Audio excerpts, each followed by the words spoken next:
হে জগতবাসী, এখন দেখা যায় কি যে আমি নামাজে দাঁড়াইছি, আল্লাহকে হাজির নাজির করেছি, আল্লাহ আমাকে দেখতেছে, আল্লাহকে দাঁড় করাইয়া আমি আল্লাহু আকবার বলে যখন দাঁড়িয়ে গেলাম, তখন সেই নামাজের মধ্যে আমি নেই। আমি চলে গেছি দেশের বাড়িতে, আমি চলে গেছি হাটে গরু কিনতে, আমি চলে গেছি বাজারে।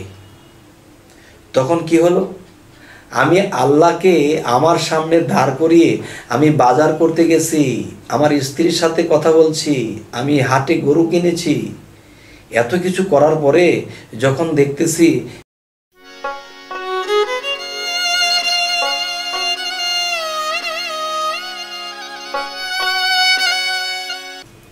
বিসমিল্লাহির রহমানির রহিম।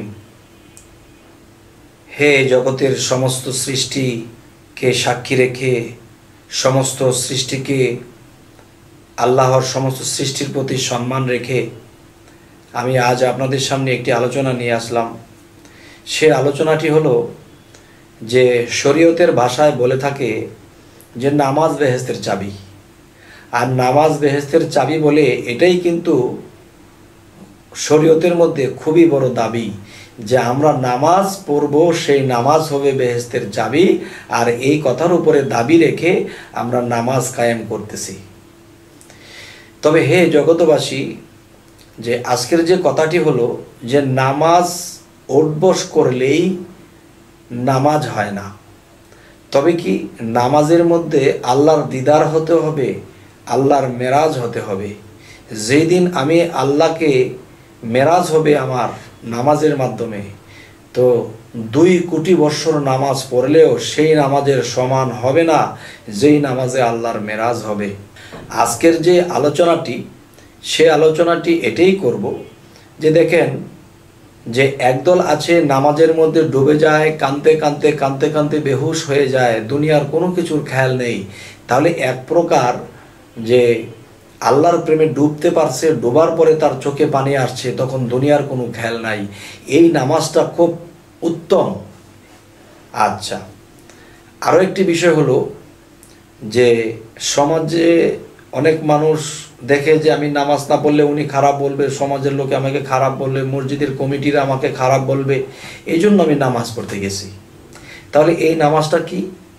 এই নামাজটা হলো দেখানো নামাজ। আর আল্লাহ কি বলেছে? যারা লোক দেখানো ইবাদত করে, দুর্ভোগ সেই নামাজকারী, দুর্ভোগ সেই ইবাদতকারী যারা এতিমের গলায় ধাক্কা দেয়, দুর্ভোগ সেই নামাজকারী যারা লোক দেখানোর জন্য করে থাকে। তবে এই নামাজে কখনোই আল্লাহকে লাভ করা যাবে না যদি কিয়ামত পর্যন্ত এই নামাজ পড়ে। তবে হে জগতবাসী, আমি আজ আরও একটি কথা বলবো যে নামাজ পড়তে যায় কেন মানুষে? আল্লাহকে সন্তুষ্টির জন্য, আল্লাহর চরণে, আল্লাহর কুদরতি চরণে সেজদা দেয়। এই কারণে আল্লাহকে সন্তুষ্ট করার জন্য যে হ্যাঁ বান্দা আমাকে সেজদা করেছে। কিন্তু দেখা যায় যে আমি যদি বাহ্যিকভাবে কোনো মানুষকে বলি যে বাবা আপনি একটু দাঁড়ান তো, আমি একটা জিনিস দিয়ে আসি, একটা জিনিস ঘরে রেখে আসি, তখন ঘরে রেখে আসতে যাইয়া আমি ঘরে ভাত খাইছি, ইমুকের সাথে কথা বলছি, এরপরে আমি নিদ্রা লাগছে, আমি ঘুমায় গেছি, কিন্তু আমি কিন্তু একটা লোককে দাঁড় করায় রেখে গেছি। তখন সেই লোকটা ঘন্টাখানি অপেক্ষা করে তখন খোঁজ নিতে গেল যে লোকটা আমাকে দাঁড় করায় রেখে গেল, তিনি এখন কোথায়? তখন ঘরে গিয়ে দেখে তিনি ভাত টাত খেয়ে সে ঘুমিয়ে আছে, কিন্তু তাকে রোদের মধ্যে দাঁড় করিয়ে সে ভাত খেয়ে ঘুম দিয়েছে। তাহলে এই লোকটা কেমন? এই লোকটা একদিনেই কিন্তু ওই লোকের কাছে একজন অবিশ্বস্ত লোক হয়ে গেল, চরিত্রহীন লোক হয়ে গেল, একদম খারাপ লোক হয়ে গেল। কেন? সে আমাকে রোদের মধ্যে দাঁড় করিয়ে সে খেয়ে দিয়ে ঘুম দিয়েছে। তখন এই লোকটাকে যত গলা ফাটায় বলুক, এই লোক তাকে আর কখনোই বিশ্বাস করবে না। তবে হে জগতবাসী, দুনিয়াতে একটা মানুষ এটা সহ্য করতে পারলো না। তবে আল্লাহ তো অনেক ধৈর্যশীল, আল্লাহ আমাদেরকে সহজে কিছু করেন না, আল্লাহ সহজে কাউকে অপবাদ করেন না। তবে আমি বলবো যে হাদিস যদি আমরা লক্ষ্য করি যে তোমরা এমনভাবে নামাজ পড়ো যেন আল্লাহ তোমার সামনে দাঁড়িয়ে আছে, তোমাকে আল্লাহ দেখতেছে। এখন আমার চক্ষু হয়নি যে আমি আল্লাহকে দেখব, কিন্তু আল্লাহ তো আমাকে দেখতেছে। শরীয়তের ভাষায় এই কথাগুলো বলা হয়েছে। তখন দেখা যায় যে আল্লাহকে হাজির নাজির করে বলেছি আল্লাহু আকবার, আল্লাহ সর্বশক্তিমান, আল্লাহ আমাকে দেখতেছে, আল্লাহ আমার সামনে দাঁড়ানো। এই মনোভাব নিয়ে আল্লাহর কুদরতি চরণে যখন আমরা সেজদায় লুটে পড়ি তখন আল্লাহ খুশি হন।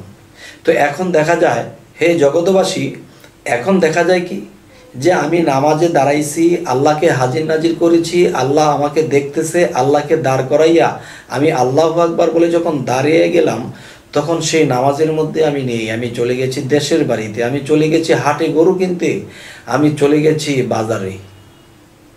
তখন কি হলো? আমি আল্লাহকে আমার সামনে দাঁড় করিয়ে আমি বাজার করতে গেছি, আমার স্ত্রীর সাথে কথা বলছি, আমি হাটে গরু কিনেছি। এত কিছু করার পরে যখন দেখতেছি যে ইমাম সাহেব যখন সালাম ফিরাবে, ওই সালাম ফিরানোর শব্দ শুনে আমি আবার মসজিদে ফিরে আসছি। তখন মসজিদে ফিরে আসছি, এসে আমি সালাম ফিরাইতেছি। তাহলে আমি এটা কি করলাম? আমি নামাজে দাঁড়াইছি, আল্লাহকে হাজির নাজির করে, আল্লাহ আমার সামনে আছে, এখন আল্লাহকে সামনে দাঁড় করাইয়া আমি চলে গেছি, বিভিন্ন জায়গা থেকে ঘুরে আসছি। তবে এই নামাজ যদি আমরা পড়ি, তাহলে এই নামাজ কখনো বেহেশতের চাবি হবে না, এটা জাহান্নামের চাবি হবে। হে জগতবাসী, আজ এই কথাগুলো একটু করা যদি হয়ে থাকে আপনারা কিছু মনে করবেন না, তবে একটু চিন্তা করবেন যে আমি কথাগুলো কি ভুল বললাম না সঠিক বললাম। যদি সঠিক বলি অবশ্যই আপনি আমাকে কমেন্টে জানাবেন, আর যদি সঠিক নাও বলি তাও আমাকে জানাবেন। তবে আজ আমি এই কথাগুলো বলে রাখবো। তবে আমাদের এই চ্যানেলের কথা যদি আপনাদের ভালো লাগে, আমাদের আরও ভিডিওগুলো পেতে সাবস্ক্রাইব করুন, তাহলে অবশ্যই আপনাদের পাশে আমরা থাকবো। আপনাকে আমি দেখব, আমাকে আপনি দেখবেন, কিছু কথা হবে। তো আজ এই বলেই রাখছি, সকলেই ভালো থাকবেন। আল্লাহ হাফিজ।